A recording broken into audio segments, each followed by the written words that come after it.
By Siobhan Yanakalendran and Deanna Well, Siobhan, how exciting. It's amazing. It's really, really surreal, and we did not expect it at all. So yeah, we have to. This week, we think Wednesday or Thursday, we're not 100%. It was going to happen tomorrow. Yeah, it was supposed to be tomorrow at 6 o'clock, but there's been a few problems, so. All right. Talk us through. We were Team Daffodils. Our project is, Sending it into space.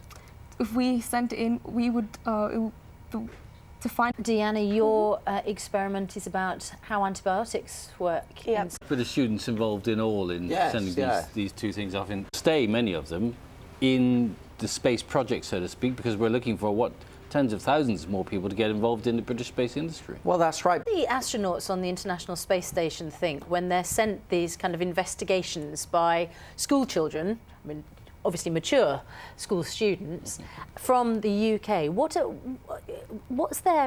do they do with all of the information that they're sent? Well, the astronauts, sort of some youngsters in the UK can say, well, this is a... Astronauts as part of your work, have you? When we were on the mission, And just, yeah, it was an amazing opportunity. To this kind of area and go into the space industry, or does it just inspire you in other ways?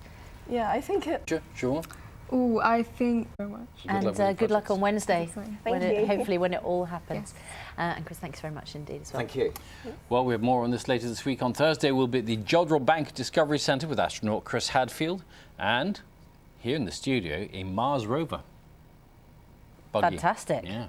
Coming up, BBC News Channel will keep you up to date. Has been investigating some of the things. That's sand. Time now to get the news, travel and weather where you are. We'll see you in a moment.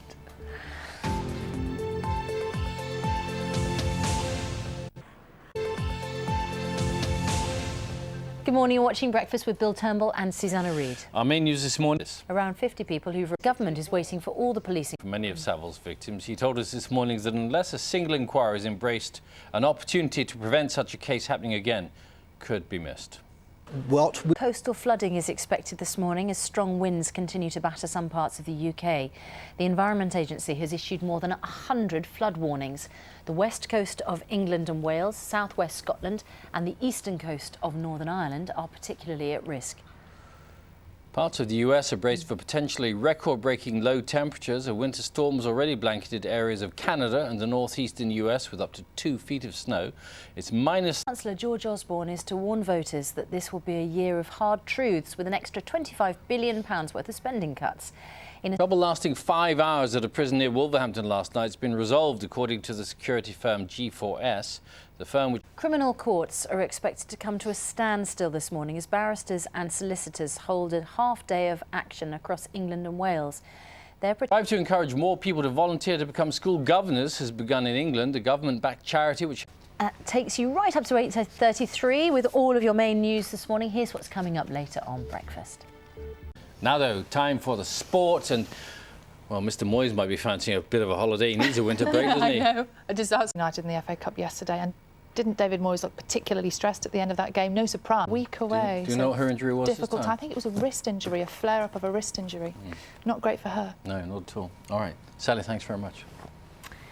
8:37. On Christmas Eve in 2012, Alan Greaves, a church organist on his way to midnight mass in Sheffield, was violently attacked and he died a few days later. Well, this Christmas, his widow Maureen saw their daughter get married at the same church, and the service, she says, made the anniversary of her husband's death easier to bear. Maureen's with us now. It's part of the Christian ethic, Christian teaching to forgive, but it's a lot of people would find that impossible to do in your situation. That would be a burden, that if you didn't forgive them, that you would feel an awful lot of anger and resentment and bitterness that would prey on you. I think actually going into that process. Your husband died. You've been the victim of an attack yourself, haven't you?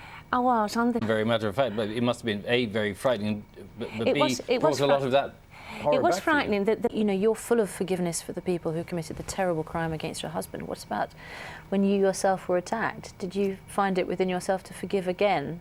yes, Was married this She last was, Christmas, she which was, was yes, a day of joy. But Yeah. Christmas and the festive season is a difficult time for people who've been bereaved in the previous It is. 12 months, really, yes, isn't it? It is.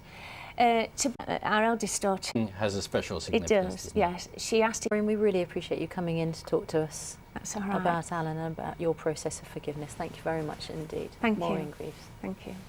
It's 17 minutes to 9.